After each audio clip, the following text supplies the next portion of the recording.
Hi friends, today we are going to learn all the theory concepts of statistics for management MBA semester 1 unit 1 introduction to statistics. First definition చూడండి. Definition ఈ concepts ఇవన్నీ నేర్చుకున్న తర్వాత మీకు first lesson నుండి కానీ ఏ lesson నుండి మీకు ఆ ఏ లెసన్లో అది గుర్తు లేకపోయినా కూడా ఫస్ట్ ఇంట్రొడక్షన్ టు స్టాటిస్టిక్స్ లెసన్లో ఏం నేర్చుకున్నారో అది రాసేసి రండి. ఏం కాదు, అటెంప్ట్ చేయకుండా వదిలేయడం కంటే ఏదో ఒకటి అటెంప్ట్ చేస్తే బెటర్ కదా. ఎలా అంటే something is better than nothing కదా. అలా first definition singular sense plural సెన్స్లో ఉంటుంది. సింగులర్ సెన్స్లో అయితే అనలిటికల్ స్టాటిస్టిక్స్ అంటే ఏంటంటే అనలైజ్ చేయడం. ఇది దాని డెఫినేషన్ చూద్దాం. It is a science of collecting, organizing, presenting and interpreting data అనేది అంటే కలెక్ట్ చేస్తుందంట ఫస్ట్ గ్రూప్ ఆఫ్ డేటాని. దాన్ని ఆర్డర్ వైజ్ ఆర్గనైజ్ చేస్తుందంట. దాని మీద రీసెర్చ్ చేసి అనలైజ్ చేస్తుంది అన్నట్టు. సో అది సింగులర్ ఫామ్లో స్టాటిస్టిక్స్ అంటే ఇది అన్నట్టు డెఫినేషన్. ప్లూరల్ ఫామ్లో చూద్దాం. స్టాటిస్టికల్ ఆర్ న్యూమరికల్ డేటా అన్నట్టు. ఇక్కడ థియరిటికల్ డేటా ఉంటుంది సింగులర్లో. ప్లూరల్లో అయితే కొన్ని ఫార్ములాస్ కానీ మెథడ్స్ కానీ నెంబర్స్ మీద డిపెండ్ అయి ఉంటుంది అన్నట్టు. సో ఇక్కడ ఏమంటున్నాడు, numerical facts are data collected for a specific purpose. అంటే ఒక స్పెసిఫిక్ పర్పస్ కోసం ఒక పని చేయడం కోసం కొన్ని న్యూమరికల్ ఫ్యాక్ట్స్ అంటే నిజాలు ఏవైతే నెంబర్స్లో ఉంటాయో అవి. అండ్ నెంబరింగ్ డేటా కానీ లైక్ పాపులేషన్ ఇలాంటి కలెక్ట్ చేయడం వల్ల చేసి దాని మీద రీసెర్చ్ చేయడాన్ని ప్లూరల్ సెన్స్లో స్టాటిస్టిక్స్ అంటారు. ఇక్కడ ఎగ్జాంపుల్ ప్లూరల్ సెన్స్లో స్టాటిస్టిక్స్ అయితే స్టాటిస్టికల్ ఆర్ న్యూమరికల్ స్టాటిస్టిక్స్కి పాపులేషన్ స్టాటిస్టిక్స్ ఎగ్జాంపుల్, అది సెన్సెస్కి సర్వేస్ కండక్ట్ చేస్తారు కదా, సెన్సెస్ 2011 సెన్సెస్ అట్లా. అలానే ప్రొడక్షన్కి అయితే యూనిట్స్ ప్రొడ్యూస్డ్ పర్ మంత్, ఇది స్టాటిస్టికల్ డేటా న్యూమరికల్ డేటా. సింగులర్లో అయితే అనలిటిక్లో అయితే student marks analysis in a class. ఒక టీచర్ ఒక క్లాస్లో ఎవరెవరికి ఎంత స్కోర్ వచ్చింది, ఎవరు టాప్లో ఉన్నారు, ఎవరు బాటంలో ఉన్నారు, మిడిల్ ఎవరికి వచ్చింది, టాప్ 3 మెంబర్స్ ఎవరు అనేది అనాలిసిస్ చేస్తారు కదా. సో అది సింగులర్ సెన్స్ కిందకి వస్తుంది. మీరు ఏం లేదు డెఫినేషన్ అని పెట్టేసి సింగులర్ సెన్స్ ప్లూరల్ సెన్స్ అని రాయకుండా కూడా అనలిటికల్ స్టాటిస్టిక్స్ న్యూమరికల్ స్టాటిస్టిక్స్ అని పెట్టి ఈ రెండు డెఫినేషన్స్ సపరేట్ రాసేసి ఒక ఎగ్జాంపుల్ ఇవ్వండి దానికి దీనికి. ఈ ఫార్మాట్ మీకు ఇది నచ్చితే ఇది రాయండి, లేకపోతే మీ ఇష్టం ఉన్నది క్రియేట్ చేయండి. Next concept origin and development. ఇప్పుడు డెఫినేషన్ చూసారు. అసలు స్టాటిస్టిక్స్ ఎక్కడ నుండి పుట్టింది, ఎలా పుట్టింది, అసలు ఏంటిది స్టాటిస్టిక్స్ అనేది చూద్దాం. The word statistics comes from Latin state. లాటిన్లో అయితే స్టేట్ అంటారు. ఇటాలియన్ స్టాటిస్టా అంటే పొలిటికల్ స్టేట్ అన్నట్టు ఇటాలియన్లో.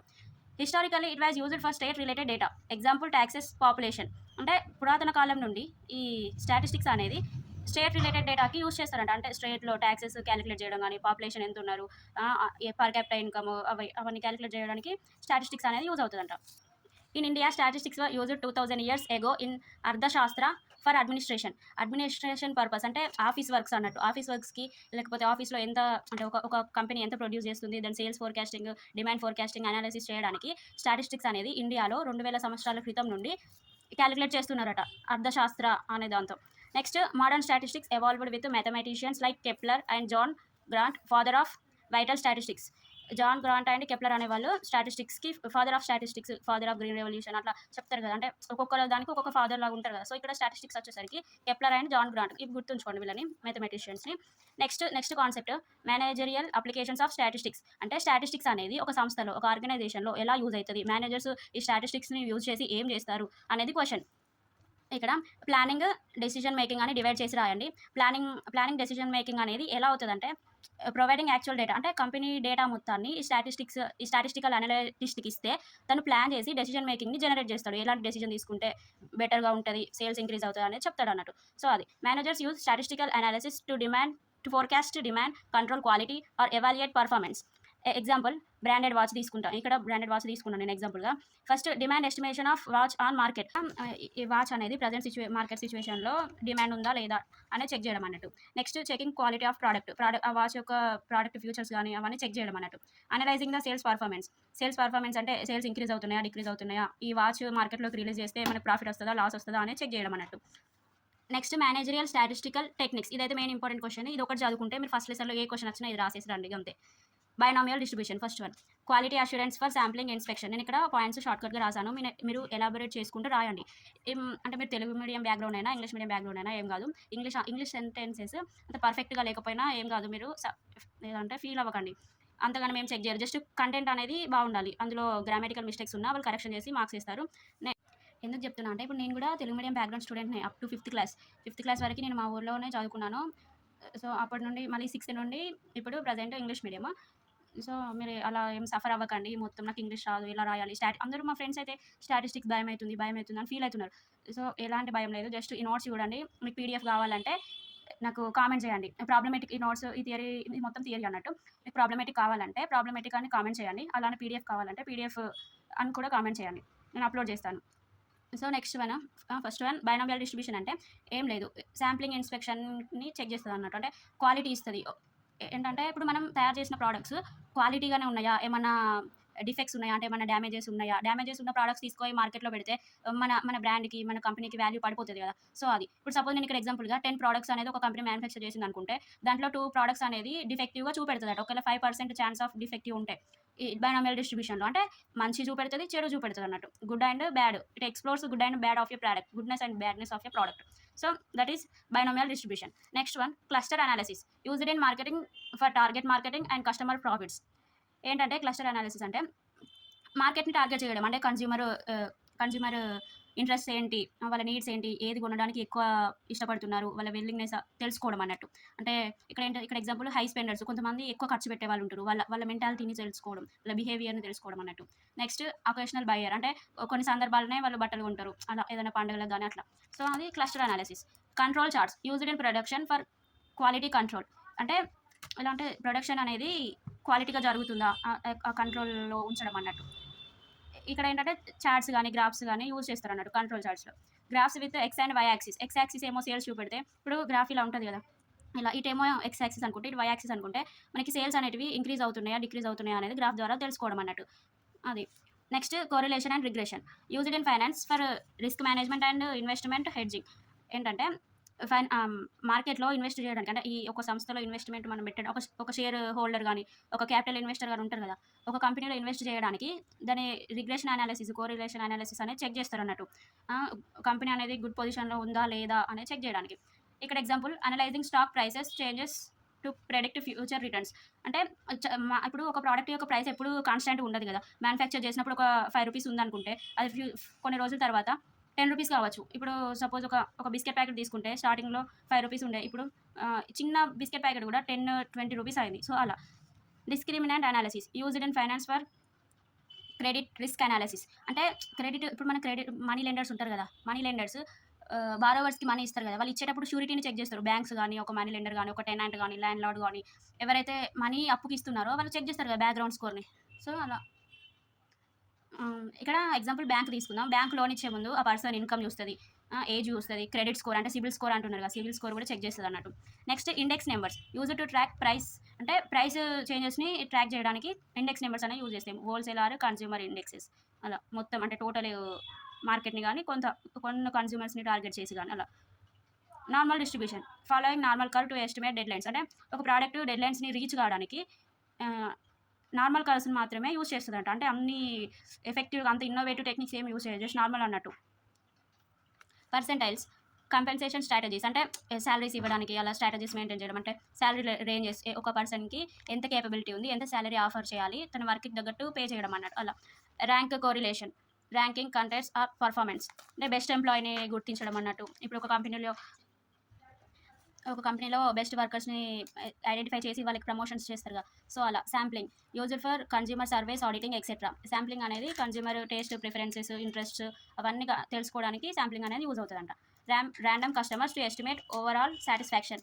అంటే ఒక కస్టమర్ ఓవరాల్‌గా ఏం కోరుతున్నాడు ప్రోడక్ట్ ఫీచర్స్ అనేది తెలుసుకోవడం కోసం శాంప్లింగ్ అనేది యూజ్ అవుతది. Hypothesis testing effectiveness of a fertiliser or drug.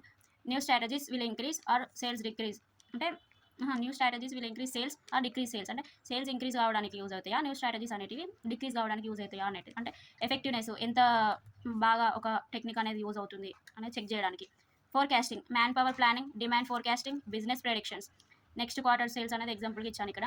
అంటే ఒక ఒక హ్యూమన్ ఫ్యూచర్‌లో ఎంత వరకు చేయగలుగుతాడు? తన కేపబిలిటీస్ ఏంటి? తను ఈ వర్క్ చేయడానికి సూటబులా కాదా? అలానే డిమాండ్ ఫోర్‌కాస్టింగ్ ఫ్యూచర్‌లో ఎలా డిమాండ్ ఉంటదనేది. బిజినెస్ ప్రెడిక్షన్స్ అంటే బిజినెస్‌లో ముందు ఎలాంటి చేంజెస్ తీసుకురావాలి ఫర్దర్‌గా అనేది. Decision theory investments and portfolio selection. అంటే ఎలాంటి డెసిషన్స్ తీసుకోవాలి ఇన్వెస్ట్ చేసే ముందు అనేది. అంటే పోర్ట్‌ఫోలియో రిలీజ్ చేసే కంపెనీ గైడ్‌లైన్స్ ఉంటాయి కొన్ని. ఇలానే చేయాలి. ఈ ఈ ఈ ప్రాబ్లమ్ వస్తే ఈ సొల్యూషన్ వాడాలి అనేది ముందే డిసైడ్ చేసి పెట్టుకోవడం అన్నట్టు. సో, ఇవన్నీ మేనేజరియల్ టెక్నిక్స్ ఆఫ్ స్టాటిస్టిక్స్ అని చెప్పొచ్చు. ఇవన్నీ గుర్తుంచుకోండి. నెక్స్ట్ కాన్సెప్ట్ వచ్చేసి స్క్రీనెస్ గురించి మొత్తం తెలుసుకుందాం ఇక్కడ. Skewness tells whether a data distribution is symmetric or lumpy on one side. అంటే ఒక డేటా అనేది ఒకటే సైడ్ చూపెడుతుందా లేకపోతే ఓవరాల్గా అన్ని పాసిబిలిటీస్ చెక్ చేస్తుందా అనేది తెలుసుకోవడం అన్నట్టు. ఇప్పుడు మనకు మెజర్స్ ఆఫ్ సెంట్రల్ టెండెన్సీలో 3 ఉంటాయి కదా, మీన్, మీడియన్, మోడ్ అనేది. సో ఇక్కడ ఒకవేళ మీన్ అనేది ఈక్వల్స్ టు మీడియన్ అయితే, మీడియన్ కూడా ఈక్వల్స్ టు మోడ్ అయితే దాన్ని సిమెట్రిక్ డిస్ట్రిబ్యూషన్ అంటారు. ఎలా అంటే ఇప్పుడు 3 ఈక్వల్గా ఉంటే అది సిమెట్రిక్ అవుతుంది. ఒకవేళ మీన్ అనేది గ్రేటర్ దెన్ మీడియన్ అయితే పాజిటివ్లీ స్కేవ్డ్, అంటే టేల్ ఆన్ ది టాప్ పైనకు ఉంటుంది అన్నట్టు curve. Next mean is less than median అయితే నెగటివ్లీ స్కేవ్డ్, అంటే డౌన్వర్డ్ యారో, అంటే డౌన్వర్డ్ టేల్ అన్నట్టు. ఇక్కడ పాజిటివ్లీ స్కేవ్డ్, నెగిటివ్లీ స్కేవ్డ్ అంటే మీకు అర్థమైంది అనుకుంటున్నా. ఇలా పాజిటివ్ అంటేనేమో ఇంక్రీజ్ అవుతుంది గ్రాఫ్, ఇలా నెగిటివ్ అంటేనేమో ఇక్కడ నుండి ఇలా డిక్రీజ్ అవ్వకుంటూ వస్తుంది. సో ఒకసారి చూసుకోండి. నెక్స్ట్ టైప్స్ ఆఫ్ స్కీవ్నెస్లో టైప్స్ చూద్దాం. First one absolute measure. Absolute measure అంటే డిఫరెన్స్ బిట్వీన్ యావరేజెస్, అంటే యావరేజెస్ మధ్య డిఫరెన్స్ని కనుక్కుంటుందంట అబ్జల్యూట్ మెజర్ అనేది. రిలేటివ్ మెజర్ ఆరు దీన్నే కార్ల్ పియర్సన్స్ కోఎఫిషియెంట్స్ అంటారు. ఇది కూడా కంపారిజన్ చేస్తుంది. ఇక్కడ డిఫరెన్స్ అంటే రెండింటి మధ్యలో ఎంత డిఫరెన్స్ ఉందనే చెక్ చేస్తుంది, ఇక్కడ కంపేర్ చేస్తుంది అన్నట్టు. నెక్స్ట్ బాయిలర్స్ కోఎఫిషియెంట్ ఆఫ్ స్కీవ్నెస్, అంటే క్వార్టైల్ స్కీవ్నెస్ అన్నట్టు, క్వార్టైల్స్ చెక్ చేయడం అన్నట్టు. కెల్లీస్ కోఎఫిషియెంట్ ఆఫ్ స్కీవ్నెస్ అంటే పర్సెంటైల్స్, డిసైల్స్ యూజ్ చేయడం. ఇది టైప్స్ ఆఫ్ స్కీవ్నెస్. కర్టసిస్ అంటే ఏంటంటే ఈ కాన్సెప్ట్ ఒకసారి ఓవరాల్గా చూసుకోండి, ఒకవేళ వస్తే రాయండి లేకపోతే లేదు. The degree of peakness or flatness of a frequency distribution curve relative to a normal distribution. It measures how concentrated or dispersed data points are around the main. ఏంటంటే ఏం లేదు, ఒక ప్రోడక్ట్ అనేది పీక్నెస్ అంటే అప్వర్డ్ డైరెక్షన్కి వెళ్తుందా, దాని సేల్స్ అనేది downward డైరెక్షన్కి వస్తుందా అనేది చెక్ చేయడం అన్నట్టు. అది రిప్రజెంట్ చేస్తుందంట, అది ఒక బెల్ షేప్డ్గా రిప్రజెంట్ చేస్తుంది అన్నట్టు. ఈ డయాగ్రామ్ వేయండి, టైప్స్ ఆఫ్ కర్టోసిస్ అని పెట్టి ఈ డయాగ్రామ్ వేసి ఇక్కడ కింద బెల్ షేప్డ్ కర్టోసిస్ అని పెట్టండి. ఇక్కడ ఫస్ట్ ఇలా వెళ్తుంది, ఫస్ట్ ఇలా వెళ్ళి ఇలా వచ్చి మళ్ళీ డౌన్వర్డ్కి వస్తుంది కదా, ఇదేమో ఇంక్రీజ్ అవుతుంది, ఇటు డిక్రీజ్ అవుతుంది. సో ఇక్కడ టాప్ మోస్ట్ ఉందేమో లెప్టో కర్టోసిస్ ఉంటారు, అంటే షార్ప్లీ పీక్ అంటే టాప్ నోచ్ అన్నట్టు. నెక్స్ట్ మీసోకర్టోసిస్ అంటే ఫ్లాట్ ఆర్ షార్ప్, అంటే ఇట్లా పడిపోయినట్టు ఉండడం కొంచెం, దాన్ని ఫ్లాట్ అంటున్నాడు. థర్డ్ వన్ ప్లాటికోటోసిస్ అంటే ఫ్లాటర్ దెన్ నార్మల్, అంటే నార్మల్ ఇది నార్మల్ అవుతుంది కదా, ఈ నార్మల్ దానికంటే కొంచెం అలా బెటర్గా ఉండడం అన్నట్టు, అది ప్లాటికోటోసిస్. అంటే ఫస్ట్ ఏమో ఇంక్రీజ్, నార్మల్ ఏమో మీడియం అని రాయండి, లాస్ట్ ఏమో డిక్రీజ్ అని రాయండి మీకు ఓన్ లాంగ్వేజ్లో. సో ఇది అర్థమైంది అనుకుంటున్నా. ఇప్పుడు మనం సెకండ్ యూనిట్ చూద్దాం, ప్రాబిలిటీ డిస్ట్రిబ్యూషన్. ఈ నోట్స్ అనేది సార్ మాకు ఫ్యాకల్టీ ఇచ్చారు మా కాలేజ్లో, సిద్ధార్థ గ్రూప్ ఆఫ్ ఇన్స్టిట్యూషన్స్లో ఫ్యాకల్టీ స్టాటిస్టిక్స్ సార్. సో ఇక్కడ చూద్దాం, define probability, explain about various types of events. Probability అంటే ఏంటని అడుగుతున్నాడు, దాంట్లో ఈవెంట్స్ ఏముంటాయి. The situation or the choice of happening not happening of a event is known as probability. ఇక్కడ sir అంటే critical words ఏం యూజ్ చేయలేదు, నార్మల్గా సింపుల్ డెఫినేషన్ మనం డైలీ లైఫ్లో మాట్లాడుకునేటట్టు ఇచ్చారు. సో ఇలా అయితే మనకు గుర్తుంటుంది. ఇప్పుడు బుక్లో అయితే అంత క్రిటికల్ వర్డ్స్ ఆ టర్మినాలజీ వేరు ఉంటుంది కదా, సో ఇది చదువుకోండి. Next it is a mathematical representation of the choice of occurrences, అంటే మ్యాథమెటికల్ సింబల్స్లో ఒక చాయిస్ అనేది వస్తుందా రాదా, అది అవుట్కమ్ అవుతుందా కాదా అనేది తెలియజేస్తుందంట. In every experiment the outcomes will be 0 to 1. ప్రతి ఒక్క ఎక్స్పెరిమెంట్లో అవుట్కమ్స్ అనేది 0 to 1 వరకు ఉంటాయంట, ఛాన్స్ అనేది. There is a choice of a remote choice of happening of a event that can also be expressed in probabilities. ఏదైనా ప్రాబబిలిటీస్లో express చేయొచ్చు అన్నట్టు. The probability of occurrence of a event is denoted with P of A. P of A అంటే ఇక్కడ ఒక event అనేది అక్కర్ అవుతుంది, అంటే ఎగ్జిస్ట్ అవుతుంది. ఇప్పుడు ఒక కాయిన్ టాస్ చేసినప్పుడు మనకి హెడ్ ఆర్ టేల్ వస్తుంది కదా, అంటే ఆ టేల్ వస్తేనేమో P of A is equals to tail అని రాస్తాం, హెడ్ వస్తే P of A is equals to head అని రాస్తాం. సో అది పి ఆఫ్ ఏ అన్నట్టు. The total number of possible outcomes are denoted with P of ఈ.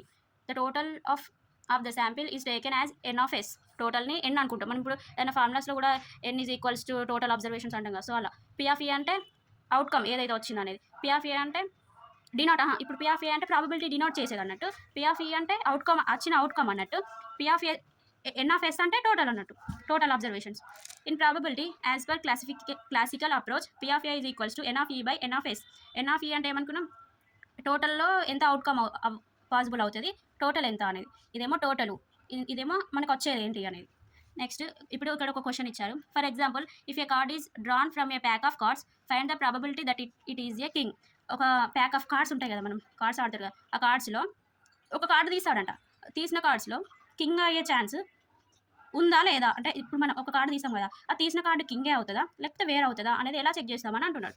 Total number of cards n of S is equals to 52. ఇక్కడ n of S అంటే total అనుకున్నాం, so ఇక్కడ total ఎంత అన్నాడు, cards అనేవి 52 ఉంటాయి కదా. సో 52లో నుండి టోటల్ నెంబర్ ఆఫ్ కింగ్ అంటే టోటల్ పాసిబుల్ అవుట్కమ్స్ ఎన్ని, కింగ్ అనేది 4 ఉంటాయట, ఆ 4లో మనకు కావాల్సింది వచ్చిందా రాలేదా అని చెక్ చేస్తున్నాం కదా.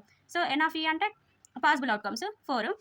పీ ఆఫ్ ఏ అంటే ప్రాబబిలిటీ చెకింగ్ అన్నట్టు ఇది ఈక్వల్స్ టు ఎన్ ఆఫ్ ఈ టోటల్ అంటే total possible outcomes by total outcomes. ఇక్కడ వచ్చేటిది ఇది టోటల్ అని చెప్పుకున్నాం. సో 4/52 అంటున్నాడు అంటే 1/13 అంటే మనం తీసిన కార్డ్స్లో కింగ్ వచ్చే ఛాన్స్ 1/13 ఉంటుందంట. If a dice is thrown find out the probability of getting a number divisible by 2. ఒక డైస్ మనం విసిరేస్తే అందులో ఫస్ట్ 6 సైడ్స్ ఉంటాయి, అంటే ఒక సైడ్ 1 2 3 4 5 6 ఉంటాయి. ఈ 6 ఆప్షన్స్లో మనకి 2 తోటి డివిజిబుల్ అయ్యే నెంబర్స్ ఎన్ని వస్తాయి అనేది ప్రాబబిలిటీ ఎంత ఉంది అనేది చెక్ చేయమంటున్నాడు. N of S is equals to 1, 2, 3, 4, 5. ఇవన్నీ ఏంటిది పాసిబుల్ అవుట్కమ్స్ ఆఫ్ డైస్, అంటే ఈ డైస్లో ఇవన్నీ ఉంటాయి కాబట్టి ఇవన్నిట్లో ఏదైనా రావచ్చు 2తో డివిజిబుల్ అయ్యేటి. ఈజ్ ఈక్వల్స్ టు 6 అంటున్నాయి. ఇవి 6 ఉన్నాయి కాబట్టి నెంబర్ ఆఫ్ టోటల్ ఎంత 6. ఎన్ ఆఫ్ ఈ అంటే పాసిబుల్ అవుట్కమ్స్ ఏదో వస్తుంది అనేది 2, 4, 6. ఇప్పుడు 2 అనేది 6తో డివిజిబుల్ అవుతుంది, అంటే 6 అనేది 2తో డివిజిబుల్ అవుతుంది, 6 అనేది 4తో డివిజిబుల్ అవుతుంది. ఇక్కడ మనకి 2తో చెక్ చేయమన్నాడు కదా. సో మనం ఏం చేస్తాం ఇక్కడ ఈ గివెన్ నెంబర్స్లో 1 to 6లో 2తో డివిజిబుల్ అయ్యే డిజిట్స్ ఎన్ని ఉన్నాయి, 2 ఉంది, 4 ఉంది, 6 ఉంది. సో ఇవి ఇక్కడ పాసిబుల్ అవుట్కమ్స్ 3 అని ఇచ్చాడు. సో ఇప్పుడు మనం ప్రాబిలిటీ చెక్ చేద్దాం. ఎన్ ఆఫ్ ఈ అంటే పాసిబుల్ అవుట్కమ్స్ అనుకున్నాం, అంటే 3 అని ఇక్కడ మనకు ఆన్సర్ వచ్చిందిగా. ఎన్ ఆఫ్ ఎస్ అంటే టోటల్ అనేది 6, 3/6 అంటే 1/2 ఆన్సర్ వస్తుంది. సో ఇది మనకి 2తో డివిజిబుల్ అయ్యే ప్రాబబిలిటీ 1/2 అనేది, అంటే 1:2 రేషియో అని చెప్పొచ్చు. అప్రోచెస్ టు ప్రాబబిలిటీ అప్రోచెస్ అంటే ఇవి classical approach, empirical approach, subjective approach, axiomatic approach. ఒకసారి చూసుకోండి. Theorems of probability. First one additional theory. In case of mutually independent events, అంటే మ్యూచువల్గా అంటే ఒకదానికొకటి రిలేటెడ్ అవుతాయంట ఆ ఈవెంట్స్, అప్పుడు అడిషనల్ థియరీ అనేది ఫామ్ అవుతుంది. P of A union B is equals to P of A plus P of B. ఇక్కడ ఏమంటున్నాం మ్యూచువల్లీ ఇండిపెండెంట్ ఈవెంట్స్ అంటే కలుపుకున్న ఈవెంట్స్ని డివైడ్ చేయడం అన్నట్టు. ఇక్కడ ఏ సపరేట్ బి సపరేట్ అలా. In case of mutually not independent events P of A union B is equals to P of A plus P of B minus P of A intersection B. ఒకవేళ ఒకదానికొకటి related అయితే ఈ ఫామ్లో work out అవుతుందంట. Relate అవ్వకపోతే, మ్యూచువల్గా ఉండకపోతే ఈ ఫామ్లో యూజ్ అవుతుందంట. ఈ క్వశ్చన్ చూద్దాం. There are 30 tickets number from 1 to 30. Find out the probability of numbers divisible by 3 or 5. 3 అంటే ఒక 30 టికెట్స్ అనేటివి ఉన్నాయంట, మూవీ టికెట్స్. సో దాంట్లో 1 to 30 అనే టికెట్స్ నెంబరింగ్ చేసి ఉన్నాయంట. ఆ 1 to 30 టికెట్స్లో 3 వచ్చే ఛాన్స్, 5 వచ్చే ఛాన్స్ ఎంత ఉంది ప్రాబబిలిటీ చెక్ చేయమంటున్నారు. ఎన్ ఆఫ్ ఎస్ అంటే టోటల్ అన్నట్టు. ఇప్పుడు 30 టికెట్స్ అన్నాం కాబట్టి 30 తీసుకోవాలి. ఒక ఓపెన్ బ్రాకెట్స్లో మధ్యలో 1, 2, 3 అలా 30 వరకు తీసుకున్నాడు. Next P of A is equals to అంటే పాసిబుల్ అంటే ప్రాబబిలిటీ చెక్కింగ్కి ఇది ఫస్ట్.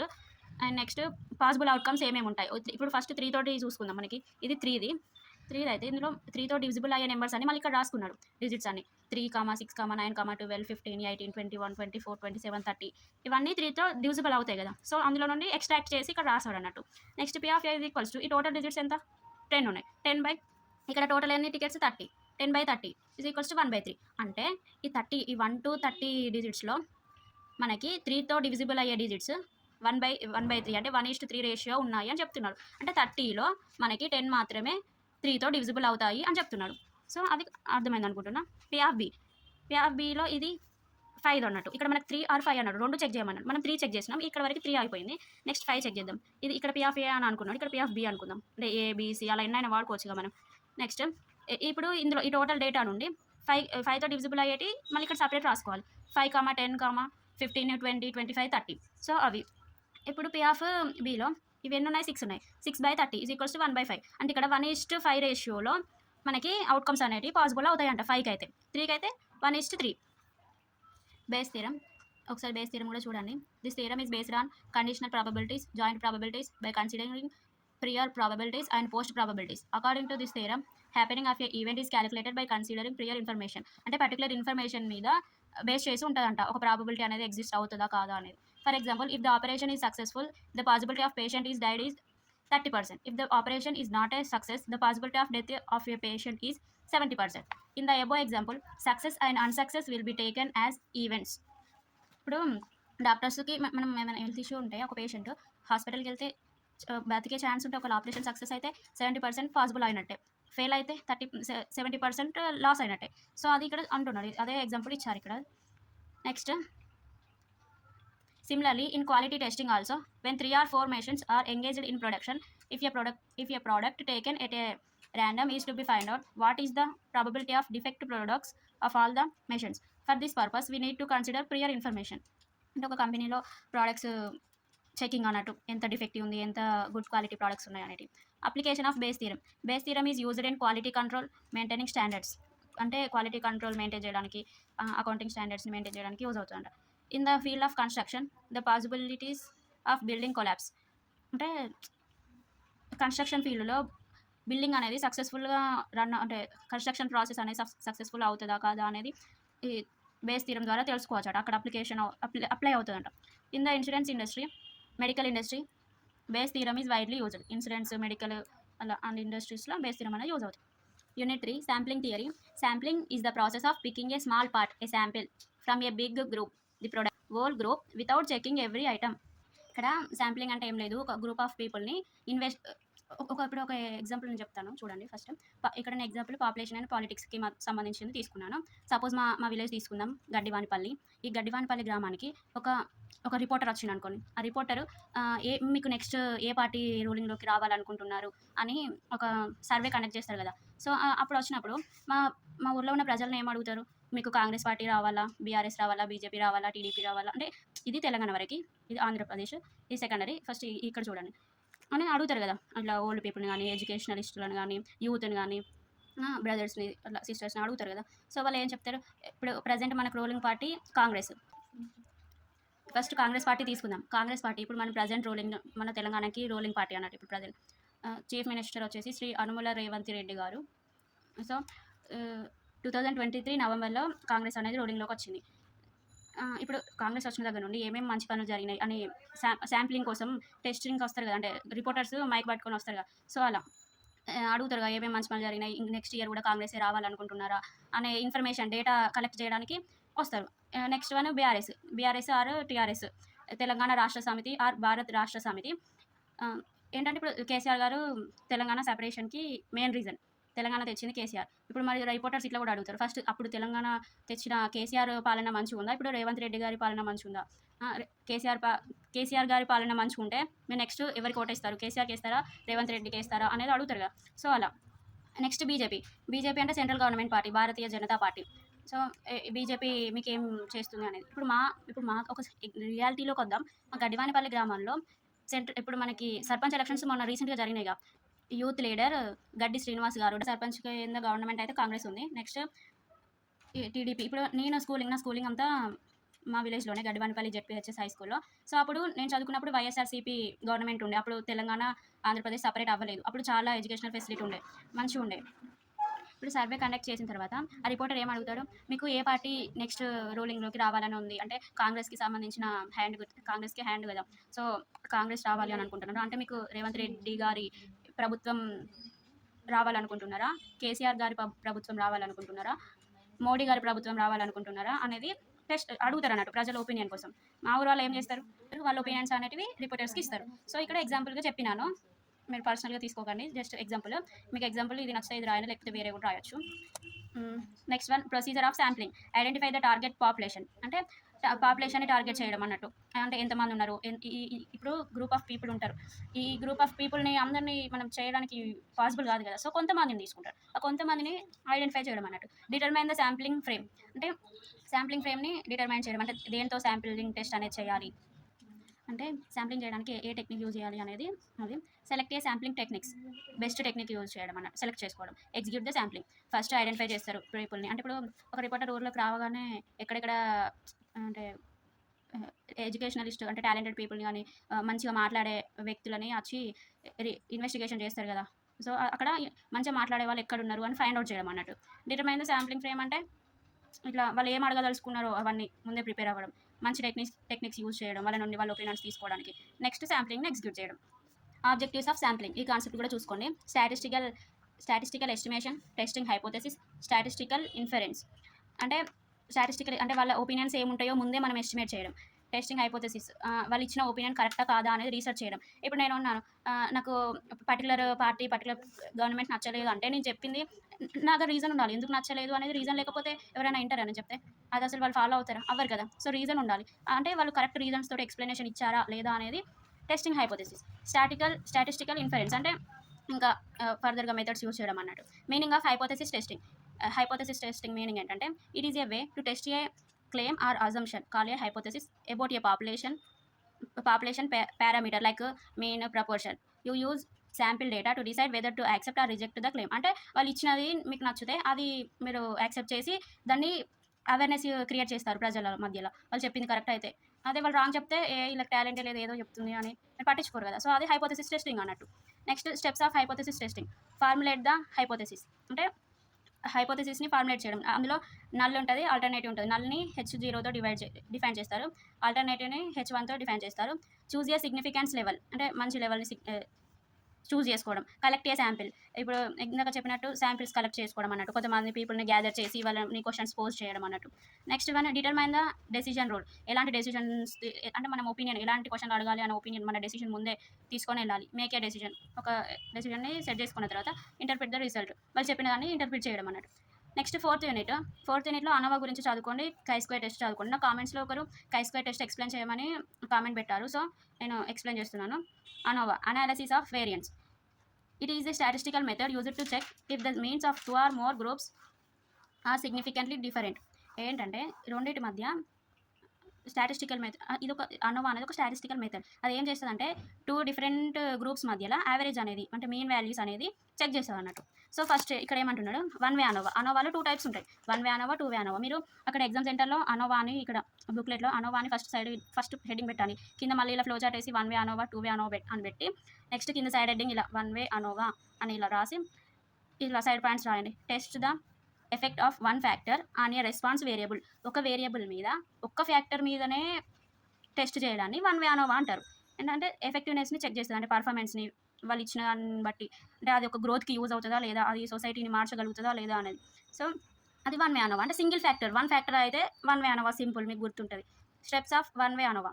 Set hypothesis. అంటే హైపోథెసిస్ ఒక్కొక్క ఒపీనియన్ తీసుకోవాలి, ప్రజల ఒపీనియన్ తీసుకున్నారు కదా, దాన్ని మనం ముందు ఉంచుకోవాలి. First calculate grand total. అంటే వాళ్ళు ఇచ్చిన అన్ని కలెక్ట్, అంటే అందులో ఇప్పుడు చాలామంది చాలా చెప్తారు, అన్ని పట్టించుకోము కదా. మెయిన్ పాయింట్సే మనం అందులో నుండి మళ్ళీ రీసెర్చ్ చేస్తాం కదా, ఆ మెయిన్ పాయింట్స్ అన్నట్టు ఇక్కడ గ్రాండ్ టోటల్ అంటే. Next find some of squares. అంటే అందులో స్క్వేర్స్ ఏంటి అంటే ఇన్ఫర్మేషన్ని మళ్ళీ మ్యాథమెటిక్స్లోకి కన్వర్ట్ చేయడం అన్నట్టు. Compute the F statistics. అంటే డిసైడ్ చేయడం whether it is correct or not అనేది. Next two way ANOVA. Test the effects of 2 factors or responses. ఏంటంటే టూ వే అనోవా అనేది ఇప్పుడు one way ANOVA only single factor మీద test చేస్తుందని అనుకున్నాం. Two way ANOVA అనేది 2 factors అంతే, అందుకే 2 వే. అందులోనే ఇటు సైడ్ హెడ్డింగ్లోనే మనకి మీనింగ్ ఉంది. మీరు ఎక్కువ స్ట్రెస్ తీసుకోకండి, స్టాటిస్టిక్స్ అనేది ఈజీ సబ్జెక్టే. Okay. Next split the variation into effects of factor A, factor B, their interactions. అంటే ఒక ఏ వేరియబుల్ని బి వేరియబుల్ని ఇప్పుడు ఏబి అనే కలిపి ఉన్న వేరియబుల్ని ఇలా సింగిల్గా డివైడ్ చేసి వాటిలో ఉన్న ఇంటరాక్షన్స్ ఏంటి, దీనికి రిలేషన్ ఏంటి అనేది చెక్ చేస్తుందంట. సో అది టూ వే అనోవా అంటున్నాడు. దానికి example studying new fertilizer and irrigation methods together effect crop yield. అంటే మనం ఇప్పుడు ఫార్మింగ్, ఇప్పుడు my father is a farmer, he uses new fertilizers and organic fertilizers also and irrigation techniques like drip irrigation అలా use చేసి, ఇప్పుడు tractor కానీ new methods harvesting కానీ అలా కొత్త మెథడ్స్ యూజ్ చేసి అలా చేయడం వల్ల క్రాప్ అనేది ఈల్డ్ మంచిగా ఇస్తుంది. అంటే మన సొంత భూమిలో మనం కష్టపడ్డదానికి వచ్చిన కష్టపడడానికి మనం యూజ్ చేస్తే వచ్చిన దాని గురించే ఇక్కడ టూ వే అనోవా అని చెప్తున్నాడు. అంటే ఈల్డ్ అనేది మంచిగా, అంటే పంట మంచిగా వస్తుంది మంచి టెక్నిక్స్ యూజ్ చేసి. ఒక ఫార్మర్కి అవేర్నెస్ ఉండాలి, ఏం వాడితే బాగా వస్తుంది పంట, ఎలా చేయాలి, ఏ టైంలో విత్తనాలు నాటాలి, ఏ టైంలో పంటని హార్వెస్ట్ చేయాలి అనేది తెలిసి ఉండాలి అన్నట్టు. సో అది అజంప్షన్స్ ఆఫ్ అనోవా. ఇక్కడ మీకు నేను ఏమేమి చెప్పాను, ఫస్ట్ అనోవా డెఫినేషన్ చెప్పాను, వన్ వే అనోవా చెప్పాను, వన్ వే అనోవాలో స్టెప్స్ చెప్పాను, నెక్స్ట్ టూ వే అనోవా చెప్పాను, టూ వే అనోవాలో ఎగ్జాంపుల్ ఇచ్చాను. Next assumptions of ANOVA. Observations are independent. అంటే అబ్జర్వేషన్స్ అనేది ఇండిపెండెంట్, అంటే ఒకదాని మీద ఒకటి డిపెండ్ అవ్వవు అన్నట్టు, ఇండిపెండెంట్గా సింగిల్గా ఉంటాయి అన్నట్టు. Data are normally distributed in each group. అంటే పర్టికులర్ గ్రూప్లో నార్మల్గా డిస్ట్రిబ్యూట్ అవుతుందంట డేటా అనేది. Variances of the groups are equal. అంటే గ్రూప్స్ యొక్క వేరియన్సెస్ అనేవి ఈక్వల్గా ఉంటాయంట. సో అది assumptions. Applications comparing product performance across brands, evaluating teaching methods on education, testing medical treatments in clinical trials. Next concept వచ్చేసి chi square test. దాన్ని ఇలా కూడా రాయొచ్చు, కై-స్క్వేర్ని ఇలా రాయాలి, ఇలా మెడికల్ అర్థమెటికల్ ఎక్స్ప్రెషన్స్లో ఇలా చెప్తారు అన్నట్టు. సో మీనింగ్ అంటే ఎక్స్ స్క్వేర్ అంటారో, ఇది అలా కై-స్క్వేర్ అన్నట్టు. ఇది ఈ సింబల్ కై-స్క్వేర్ అన్నట్టు, మనకు చూడడానికి ఎక్స్ స్క్వేర్ లాగా కనబడుతుంది. Chi square is the sum of squares of independent standard normal variables with 1 degree of freedom. ఏంటంటే కై స్క్వేర్ అంటే ఏంటంటే సమ్ ఆఫ్ స్క్వేర్స్. ఇప్పుడు వన్ ఏంటంటే 2 స్క్వేర్, 4 స్క్వేర్ ఉందనుకోండి. ఈ 2 ప్లస్ 4 2 స్క్వేర్ ప్లస్ 4 స్క్వేర్ చేసిన టోటల్ ఎంత వస్తదో దానికి మళ్ళీ స్క్వేర్ చేయడం అన్నట్టు. సో, అది. అది ఓన్లీ సింగిల్ డిగ్రీ అంటే ఒకటేసారి స్క్వేర్ చేయడం అన్నట్టు. మళ్ళీ చేయడం అంటే లైక్ క్యాలిక్యులేషన్ ఆఫ్ స్క్వేర్స్ అది ఇంక్లూడ్ అవుతది అన్నట్టు ఇక్కడ. అందుకే కై స్క్వేర్ టెస్ట్ అంటున్నాడు. టెస్ట్ స్టాటిస్టిక్స్ అంటే it క్వాంటిఫైస్ the discrepancy between observed and expected value. ఏంటంటే రేంజ్ లాగా. మనం అనుకున్న దానికి మనం అబ్జర్వ్ చేసిన దానికి, మనం ఎక్స్‌పెక్ట్ చేసిన దానికి సంబంధం ఉందా? ఎలా ఉంది? ఎలా రిలేట్ అవుతుంది? అనేది టెస్ట్ చేస్తదన్నట్టు. A larger chi square indicates a bigger difference. Like poor fit అంటే బిగ్గర్ అంటే చాలా డిఫరెన్స్ చూపిస్తదంట. ఒక పెద్ద మొత్తంలో తీసుకొని టెస్ట్ చేస్తే. అదే కొంచెం అయితే కై square is equals to 0 means perfect fit. కై స్క్వేర్ టెస్ట్ చేస్తే మనకు రిజల్ట్ 0 వస్తే అది పర్ఫెక్ట్ ఫిట్ అంటున్నాడు. మనకి రిజల్ట్ 1 అలా గ్రేటర్ దెన్ 0 వస్తే అది పూర్ ఫిట్ అంటున్నాడు. So, assumptions. Data is categorical, observations are independent and expected frequencies are usually less than 5 or equal to 5. Next chi square test applications. ఇలా రాయండి ఆన్సర్ అనేది. Goodness of fit అంటే మనం observe చేసేదానికి, మనం ఎక్స్‌పెక్ట్ చేసేదానికి సంబంధం ఉందా అనేది చెక్ చేయడం. ఇండిపెండెన్స్ ఆఫ్ అట్రిబ్యూట్స్ అంటే లైక్ జెండర్, ఏజ్, కలర్ మీద డిపెండ్ అవ్వడం. ఒక్కొక్క ఏజ్ వాళ్ళు ఒక్కొక్క ప్రోడక్ట్ బై చేస్తారు. ఒక్కొక్క జెండర్ వాళ్ళు ఒక్కొక్క ప్రోడక్ట్ బై చేస్తారు. అలా. నెక్స్ట్ వేరియన్స్ అంటే మ్యాచ్ చేసి చెక్ చేస్తదన్నట్టు. ఒక పాపులేషన్ వేరియన్స్‌కి స్పెసిఫైడ్ వాల్యూకి మధ్య డిఫరెన్స్ గాని మ్యాచ్ అవుతుందా లేదా అనేది చెక్ చేస్తది. ప్రపోర్షన్ ఈక్వాలిటీ అంటే కంపారిజన్స్ చేస్తది. సో, ఇది assumptions of chi square test. ఇక్కడ కై స్క్వేర్ టెస్ట్‌కి ఎగ్జాంపుల్ చూద్దాం. Suppose you toss a coin 100 times expecting 50 heads and 50 tails. You got 60 heads and 40 tails. Then the remaining is 0. ఏంటంటే నువ్వు ఒక coin ఏసినప్పుడు, ఒక కాయిన్ ఏస్తే మనకి ఆ కాయిన్ 100 టైమ్స్ వస్తదనేది పాసిబిలిటీస్. ఈ 100 టైమ్స్ వచ్చే దాంట్లో 50% హెడ్, 50% టెయిల్ అని మనం అనుకుంటున్నాం. కానీ మనకొచ్చింది మాత్రం 50%, 60% హెడ్ అండ్ 40% టెయిల్ వచ్చింది. సో, ఎలా వచ్చినా కూడా మనకి అవుట్‌పుట్ అయితే 100% వచ్చింది కదా! మనకి ఎక్కడ వేస్టేజ్ కాలేదు. 0 వేస్టేజ్ ఉంది. సో, అది కై స్క్వేర్ టెస్ట్ అన్నట్టు ఇక్కడ. అంటే ఫిట్‌నెస్ ఆఫ్ గుడ్ కిందకి వస్తది ఈ ఎగ్జాంపుల్. కై స్క్వేర్ ఈజ్ ఈక్వల్స్ టు 60 - 50 చేశాడు. బై 50 ప్లస్ 40 - 50 బై 50 ఇది ఒకసారి చూసుకోండి మీరు. Chi square value of 4 is compared with a critical value to decide if the deviation is significant. So, మీకు ఇది అర్థమైంది అనుకుంటున్నాను. Next unit 5. యూనిట్ 5లో ఓన్లీ 2 టాపిక్స్ ఎక్స్‌ప్లనేషన్ ఇస్తున్నాను. First one correlation and regression. Correlation చూద్దాం. A statistical technique that measures how 2 or more variables move together and the strength and direction of the relationship. అంటే 2 variables ఉంటాయంట. ఆ 2 variables ఒకే వేలో వెళ్తున్నాయా లేదా? ఒకవేళ వెళ్ళకపోతే ఏంటి? మెజర్స్ ఏం తీసుకోవాలి? వాళ్ళ స్ట్రెంగ్త్స్‌ని ఫైండ్ ఔట్ చేయడం అండ్ డైరెక్షన్ చూపడం అన్నట్టు. Business applications of correlation. Advertising expenses versus sales price. Expenses తగ్గినట్టు సేల్స్ ప్రైజెస్ అనేటివి ఉంటుందా అనేది రిలేషన్‌షిప్ చెక్ చేయడం అన్నట్టు. Predict trend analysis, forecast, support decision making. మీకు అర్థమైంది అనుకుంటా అది. Reasons for a high degree of correlation. Pure chance అంటే ర్యాండమ్ శాంపిల్స్ చెక్ చేయడం అన్నట్టు. మ్యూచువల్ డిపెండెన్స్ అంటే డిమాండ్ అండ్ ప్రైస్ ఒకదాని మీద ఒకటి interlink. Demand and price relationship అన్నాడు ఇక్కడ. సేమ్ ఫ్యాక్టర్స్ ఇన్‌ఫ్లుయెన్సింగ్ బోత్ అంటే ఇండిపెండెంట్ వేరియబుల్ని, డిపెండెంట్ వేరియబుల్ని ఇన్‌ఫ్లుయెన్స్ చేస్తున్న ఎకనామిక్ కండిషన్స్ అన్నట్టు ఇక్కడ. Regression analysis second topic. It is a method used to study the relationship between variables and predict the value of one variable based on another. ఇదేంటంటే ఒక variable తోటి ఇంకొక వేరియబుల్‌కి relationship check చేయడం అన్నట్టు. ఒక వేరియబుల్ వల్ల ఇంకొక వేరియబుల్‌కి ఎలాంటి ఎఫెక్ట్ జరుగుతుంది అంటే రిజల్ట్ ఏమొస్తుంది అనేది. ఫస్ట్ ఇక్కడ కొన్ని points. Independent variable effects dependent variable. Differences calculation చేస్తదట రెండిటి మధ్య డిఫరెన్సెస్‌ని. Next types of regression. Regression టైప్స్‌లో simple regression, multiple regression, linear regression, non linear regression ఉంటాయి. సింపుల్ రిగ్రెషన్‌లో ఏంటంటే one independent variable is going to be effect one dependent variable only. Multiple రిగ్రెషన్‌లో more than one variables అన్నట్టు. Single కాదు. లీనియర్‌లో అయితే straight line relationship అంటే y equals to a plus bx అంటే స్ట్రెయిట్ లైన్ మెథడ్ అన్నట్టు అలా కొన్ని ఉంటాయిగా. నాన్ లీనియర్ అంటే కర్వ్ రిలేషన్స్. ఇక్కడ స్ట్రెయిట్ లైన్ రిలేషన్‌షిప్ మెయింటైన్ చేస్తే ఇక్కడ కర్వ్ రిలేషన్‌షిప్ అనేది ఉంటదంట. సో, ఇవైతే టాపిక్స్. మీకు ప్రాబ్లమాటిక్ అండ్ పీడిఎఫ్ కావాలంటే నాకు కామెంట్ చేయండి. నేను పెడతాను. ఆ వీడియోస్ అప్లోడ్ చేస్తాను. సో, ఇది అందరూ నన్ను ఎవరు సపోర్ట్ చేయట్లేదు. సపోర్ట్ చేయండి. నాకు కూడా కొంచెం మోటివేషన్ ఉంటది కదా! సో, ఈ నోట్స్ ఇవన్నీ ఎందుకు ప్రిపేర్ చేస్తున్నా అంటే ఎవరు కూడా ఎవరికీ బ్యాక్‌లాగ్స్ ఉండొద్దు అనే ఒపీనియన్ తోటి. మళ్ళీ బుక్స్ కొనుక్కునే అంత కేపబిలిటీ లేనప్పుడు ఎందుకు ఇబ్బంది పెట్టడం ఇంట్లో అనేసి నాలాంటి వాళ్ళకి యూజ్ అవుతదని ఈ ప్రయత్నం నేను చేస్తున్నాను. నన్ను సపోర్ట్ చేయండి. అండ్ నా దగ్గర బుక్స్ లేకపోయినా కూడా నా ఫ్రెండ్ తన బుక్స్ ఇచ్చి నన్ను సపోర్ట్ చేసింది. సో, నేను అతనికి ఎప్పుడూ థాంక్‌ఫుల్‌గా ఉంటాను.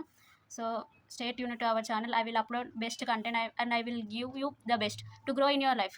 So please subscribe to my channel, hit the like button and share the video to your friends and family.